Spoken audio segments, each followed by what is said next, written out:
Hey folks, Dan Frio here with your opening bell for June 5th, 2025. So it is all about jobs, and more jobs, or maybe less jobs. So yesterday's market, we saw a nice little reprieve in mortgage rates. They dropped down about 9 ticks across the board up through there. And it was all based on the ADP payroll numbers. They came in dismal. Well, I don't like the ADP payroll numbers, as you guys know. So what I focus in on is the data that we're going to get today and tomorrow. So the data we're seeing right now is continued jobless claims, initial jobless claims, non-farm payroll productivity, and the trade gap. So what I want to explain to you is how all those things affect these things over here and how the markets react to it. So let's get over to Rick Santelli. He's at the CME CME Mercantile Exchange. He's going to explain to us how these numbers that just came in will affect the bond market, interest rates, and the equity markets as well. So Rick, take it away for me, buddy. Rick Santelli here live at CME HQ with the breaking news on this Friday Eve on the trade balance. And do remember, last week's advance. He said Friday. I had to listen to that twice. When he said Friday Eve, I'm like, huh? And that means Thursday. Duh. Only included goods. This one includes goods and services. Comes in at minus 61.6 billion. That's about 5 billion less than we were expecting in terms of the deficit. But it does follow a revised 138 billion with a minus sign that was 140 billion. And that, of course, was an all-time record trade balance of goods and services. And as you can see, it has now been cut by more than half. And the big drop in imports seems to be where everyone's pointing. The big news there is how much it bolsters GDP. Just look at Atlanta Fed GDP now, which is at 4.64%. Non-farm productivity comes in much more negative than we were expecting. We were looking for a number that was down somewhat less than 1%. This is minus 1.5%. That would be the worst productivity going all the way back to, going back to the second quarter of 22 when it was minus 3.3%. And here's something interesting. Everybody knows that it's the special sauce of the economy, but consider this. In the 4 quarters preceding COVID, productivity averaged 3.5%. With this current number at minus 1.5, before that, when this is a final read, when it was minus 0.8, the 4-quarter average came in at 1.5%, a full 2% less productivity than we had pre-COVID. That's something to pay attention to. Unit labor costs, 6.6%, a little higher than we were expecting, the highest since the first quarter of 24. On initial jobless claims, up 8,000 from 239,000 to 247,000. We still haven't been over 250 since October of 24, but we are inching up very close to it. That's what comps on this 247,000, by the way. And on continuing claims, we remain this is the second consecutive month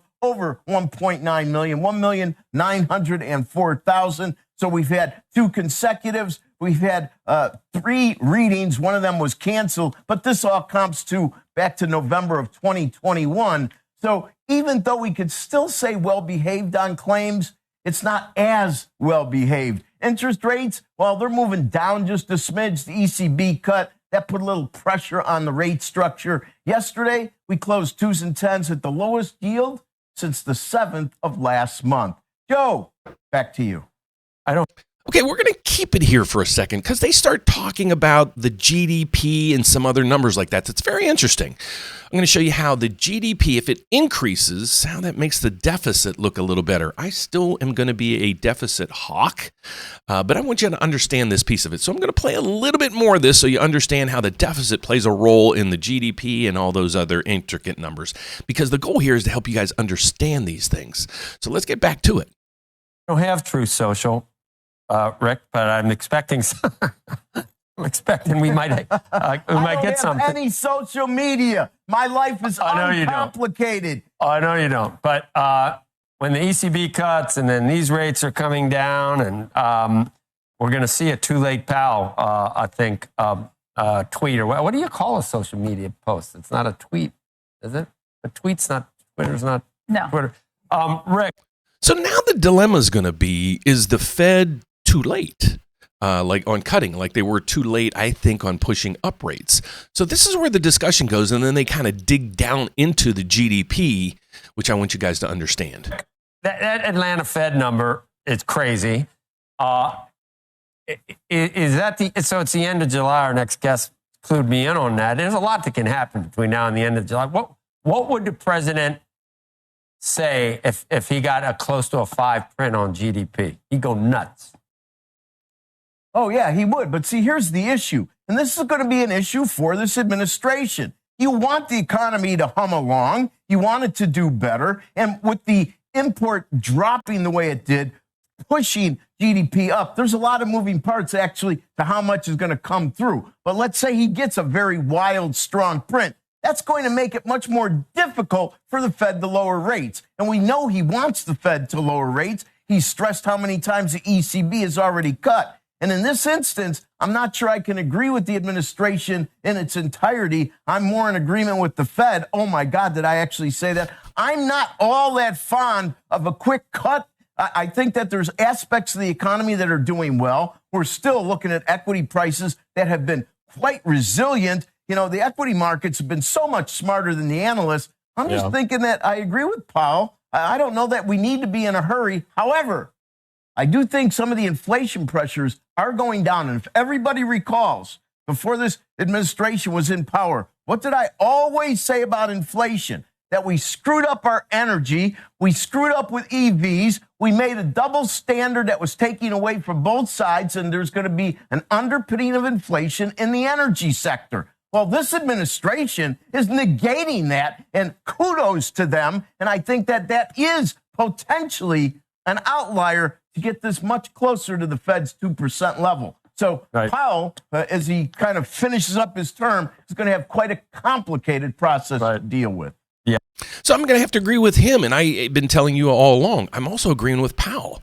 I'm waiting for these tariffs, whatever they're ending up to be, to actually pull through so then I can make my judgment call from there. So Rick and I are on basically the same page there. Let's get over to the economic calendar and just go through this real quick with you. So here's what I want. I want you to visually see the numbers. So they're not as bad as a lot of people, you know, especially as the ADP numbers looked. Continued jobless claims, we went from 1.9 to 1.9 to 1.9. So continued jobless claims aren't really, they're steady there. Here's the initial jobless claims. We went from 240. It was estimated to come in at 236. I know I'm rounding a little bit to 247. So this is also not a huge miss. Here's where he was saying the trade gap went from a negative 138 to it was expected to come in at negative 67, came in at negative 65. That's going to help the GDP numbers and kind of make some numbers look okay. And we're going to fill those numbers in right through here. So here's what they were talking about. Here's what the Federal Reserve monitors to control this rate. They control the federal funds rate. Well, had inflation coming in and the number just came in recently and it dropped all the way down to 2.1. This is the number the Fed wants at 2. We had unemployment claims. They're going to come in tomorrow. So we're going to see that. There's no expectations of this rising. Now, this negative 0.2 on GDP is now supposed to go way positive. So that could be a nice catalyst for the markets right through here. So if we go over to the equity markets right across the board, that's red all the way across the board. Not huge moves. We have the Dow Jones down 122, NASDAQ down 22. The VIX is up just a tad at 2%, but this is producing a nice little rally in the bond market. So when I got up this morning, I logged in right when the number came out, the employment numbers, and it spiked up. It was up nicely, up about 12, 13, 14 ticks. It gave all that back, and now it's starting to try to rally back again. But I'm still a proponent of let's keep this going on. I'm a chartist, so as long as this chart keeps going up, up, up, and up, I'm okay just floating people. And again, if you ever watch some of my videos, the best rate to get is when you can lock in 30 days or less. So try to lock in as soon as you're right at 30 days or less. That'll give you the best pricing. So right now, here's what we're seeing. Again, as this chart goes up, that means mortgage rates are coming down. A nice little reprieve that we've had over the last 2 days or last 5 days. It was steady, and then it was up away so far this week. So that's what we're seeing in the markets right now. Tomorrow, the economic news that we have is right through here. Let's go down below. Friday, we're going to have average hourly earnings, non-farm payroll, participation rate, and all the factors down through here. Even the unemployment rate, They're expecting it to stay at 4.2%. So that's good news for us right there, but we'll also monitor what the GDP comes in at to fill in the rest of the gaps for the Fed right through here. So tomorrow's data that we get is going to fill in this blank, and then we're just waiting for this blank to come in as well. So that's what we're seeing right across the board in the equity markets. Really no news here. Still, China and the U.S. are still trying to figure out a plan what they're going to do there. But overall, the news that we had today on the employment side wasn't as bleak as a lot of people were expecting. So far, we are in a good market. The MBSs are up 3. That means mortgage rates aren't really going to do anything today. So if this news isn't a catalyst so far today, tomorrow's news hopefully will be. But I'll be back at the closing bell to let you guys know how all this ends for the day. But let me tell you a little bit about myself. My name is Dan Frio. I'm actually a federally licensed mortgage loan officer. What does that mean, really? Well, I work at a federal bank. That's what it means. So I'm licensed in all 50 states as well as Puerto Rico. Cool thing here is we're set up with 33 other lenders. What does that mean for you guys? Well, it means if you put in your application here, our slogan is one application, one credit pool. We're going to shop your loan over 30 different lenders. How do we do that? Well, we set up ourselves with 32 other lenders. I'll correct that. We have 3,200 lenders plus our bank. So that equals 33 lenders. When you put in your application right through here, that's where I'm going to get my rates from. So if you can beat 33 lenders' rates, God bless you. But we're here to try to help those out there that really need help.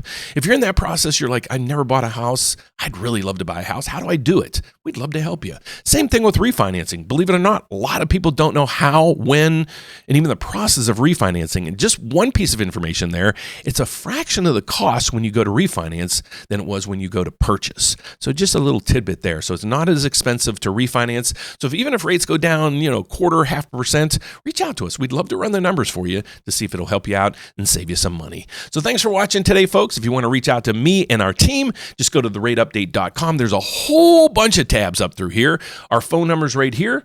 You can actually ask me a question right in here. We put a new tab in there for that. You can schedule appointments. You can schedule consultation calls, and you can even start your applications right through here. So that's our website. If you're a homeowner right now, we have a RateWatch tool. So don't miss out. Next time rates come down and you're like, okay, I missed the last 2 or 3 times rates eased that I could have refinanced. Well, don't miss it again, because we have a RateWatch tool that'll put all that burden on me. You're going to give me your information, what you're looking for in rate. As soon as the rate hits that, we'll reach out to you, get you locked in, and get that refinance started. So thanks for watching. I'll be back at the closing bell to let you know how this mess ends for the day. Have a great one. See you next time. Bye-bye.